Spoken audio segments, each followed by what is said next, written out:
everyone, welcome back to my channel. My name is Mary, and today we're going to do something a little bit different with my February wrap-up, and that is I'm going to try reviewing every single book that I read in February in one sentence each. So, I love rambling, I love talking about books, especially if I'm really passionate about what the book is doing, talking about, or making me feel, and so I thought it would be a fun challenge to see if I could condense those thoughts for every single book in one sentence each, and it'll be a little bit of fun. And then I also want to talk about my March reading plans. It's going to be a little bit different than what I did in February, and I have some things that I want to read and some goals that I want to achieve. So, without further ado, let's get into my February wrap-up. First, I want to talk about just my February stats overall. So I read 13 books, which is a bit higher than what I read in January, and the total number of pages that I read was 3,788. So it's kind of crazy when you see the number all together. I read 6 ebooks, 6 physical books, and 1 audiobook. So that is amazing because I have a goal in 2023 to read more physical books that I own. I got a lot that I haven't read, and it's been a challenge for me to actually stick to that. And so February, I made a really good dent into my goals for that specific goal for the year. As for the ratings that I gave each book, I gave 1 book 2.5 stars. I gave 5 books 3 stars, which is kind of crazy. I usually rate books pretty high. Knowing that there's mostly 3 stars this month is, I guess, not that great. I rated 1 book 3.5 stars. I rated 3 books 4 stars and 3 books 5 stars. So, pretty decent month overall. And now we can get into my one sentence review of all 13 books. Icebreaker by Hannah Grace.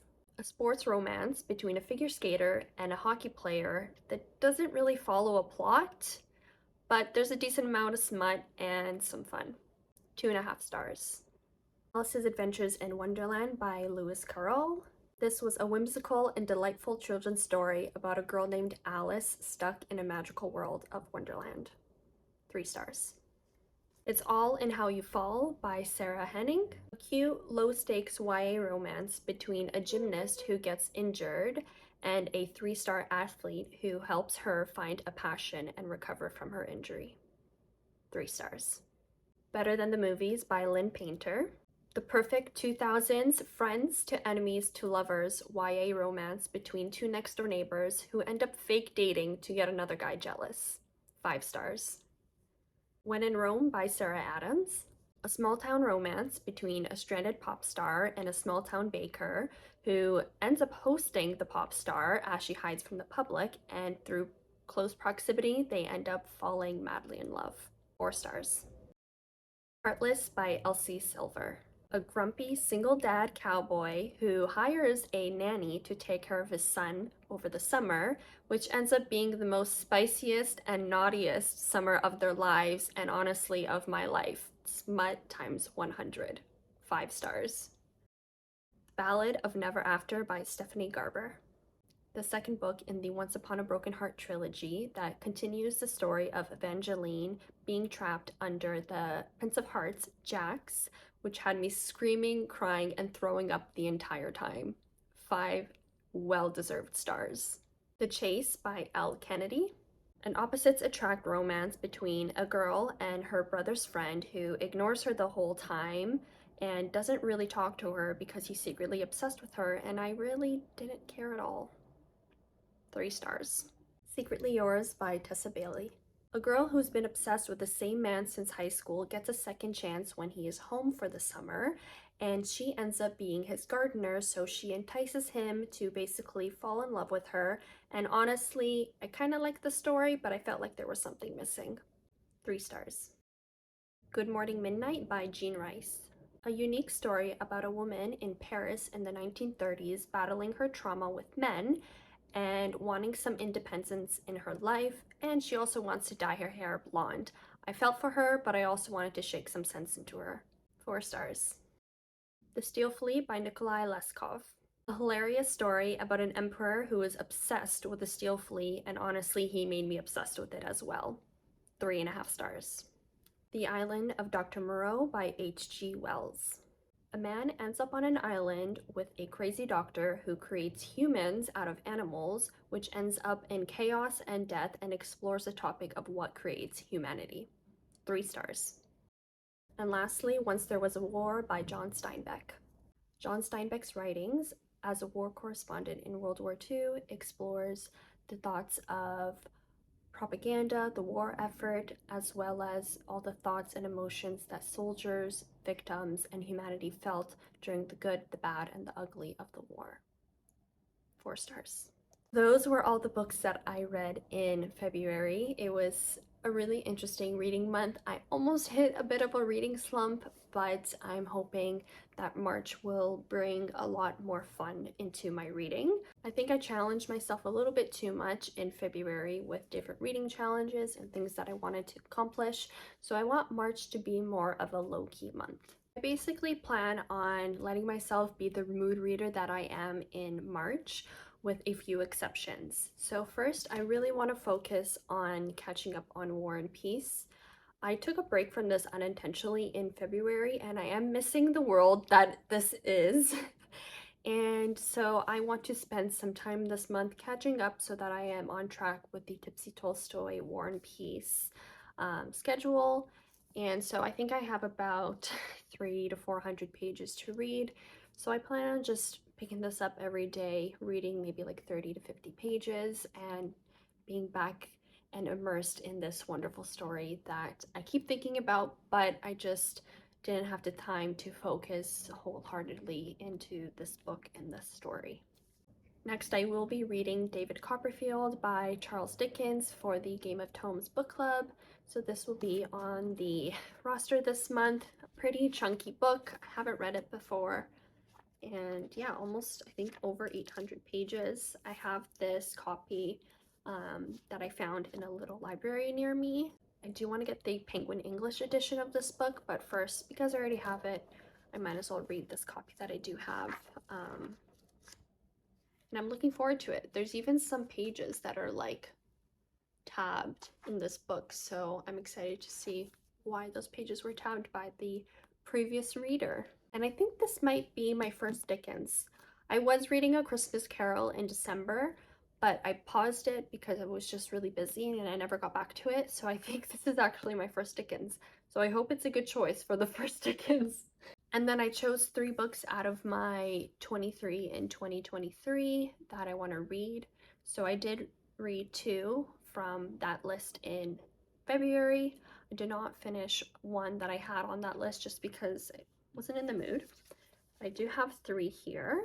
So the first one that I want to read is the Book of Lymph, which is all about your lymphatic system. I've really been interested in this for years, so it's kind of following the mood that I'm in right now.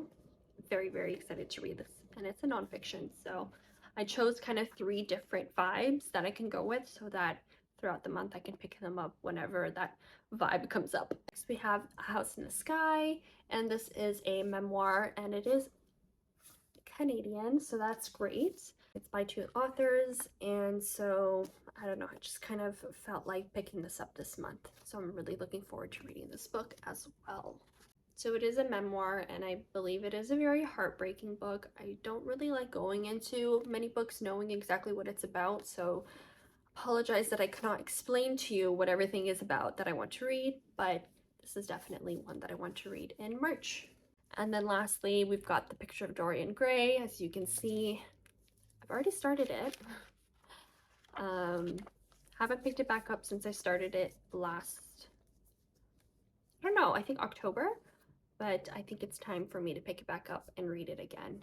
So a small book, so I'm looking forward to reading this. I'm kind of in the mood for that kind of like dark academia vibe, so I hope I really like this. The last thing I want to talk about for my March reading plans is picking out of my TBR jar. So this was giving me a headache in my last vlog, but I have been really enjoying the books that I have been getting out of this box that I wouldn't have picked up otherwise. So I'm thinking of picking 2 for the month of March to read out of this box. I don't plan on doing another Love It or Leave It until the end of March, so I think having 2 until the end of March is a good pace for me to follow. I also have been organizing all of these in a new jar, but it's taking some time because, listen, I have a lot of books that I haven't read, and I'm trying to organize them by genre and color. It's just a mess. So let's pick 2, shall we? Again, if I get nonfiction, I may swap it out. I don't know. We'll see depending on what the nonfiction is. I do have quite a bit of nonfiction in here. And I am such a mood reader, but I am definitely 100% a mood reader for nonfiction. First book is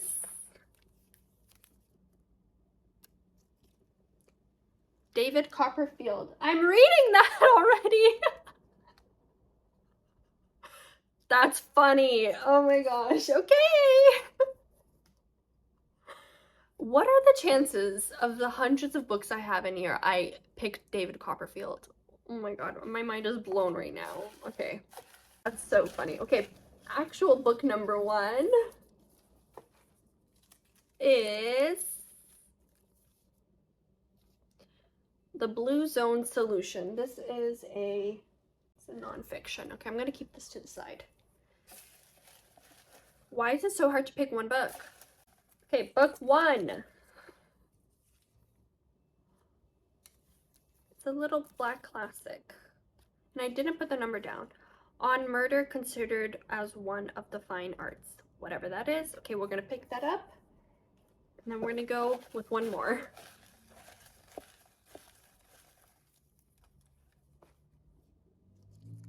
The Invisible Man. That is so funny. I read an H.G. Wells book in my prior vlog out of this TBR jar, and this is the second book of his that I own. I guess we're reading a lot of H.G. Wells recently. Okay, I'm gonna get all these books and show you. Okay, so the 3 books that we chose. So we have The Blue Zone Solution, which is nonfiction all about the lifestyle of the blue zones in the world and how they're supposedly the people that live the longest. So this is a very interesting read. I have wanted to read this for many, many years. I will keep it aside to see if I'm in the mood for it this month. Again, nonfiction and me, we are like really mood readers, okay? We don't always get along. We didn't get along in February. I read no nonfiction other than the John Steinbeck book. Then the other 2 that I will definitely read this month, we've got On Murder Considered as One of the Fine Arts. It is a little black classic by Thomas de Quincey. Probably not saying that right, but let's see what this is about. So it says the provocative early 19th century essayist casts a blackly comic eye over the aesthetics of murder through the ages. That actually sounds pretty interesting. So that's great. So we're reading this in March. And lastly, we've got The Invisible Man by H.G. Wells. And this one my boyfriend has also read and he really enjoyed. So this says, the stranger arrives early in February. Oh, wow. One wintry day through a biting wind and a driving snow. He is wrapped up from head to foot, and the brim of his hat hides every inch of his face. Rude and rough, the stranger works locked in his room all day and walks along lonely lanes at night, his bandaged face terrifying children and dogs. Is he the mutilated victim of an accident, a criminal on the run, an eccentric genius? But no one in the village comes close to guessing who has come amongst them or what those bandages hide. Interesting. So, that's exciting. As much as it's like terrifying to take books out of that TBR bin, it is pretty fun. So here we've got all the books that I will most likely be reading or enjoying in the month of March. Let me know what you guys thought of this type of wrap up. I thought it was really fun. I saw plant-based bride do this video for her 2022 reads, and I thought it was so fun and such a great challenge to do, especially as someone who loves to ramble on and on about books. So let me know if you want to see videos like this in the future, and let me know what you read in February and what are your reading goals or what you're planning to read in March. I'm really excited to see what you guys say, and let me know if you've read any of these books that I read and what you thought about them. Thank you guys so much for watching and spending some time with me. I hope you have a wonderful day, and I will see you guys next week. Happy reading!